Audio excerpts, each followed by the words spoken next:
ए थांब थांब आता नाही आधीपासून बघा.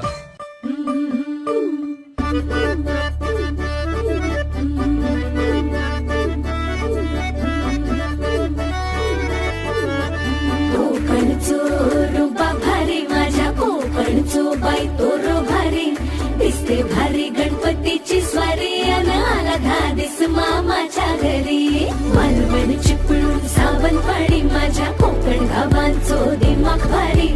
दिसते भारी गणपतीची स्वारी माझ्या कोकणा वाटे तुम्ही वलवा गाडी धमाधमान हाका गाडी माझ्या कोकणचो रस्तो नागमोड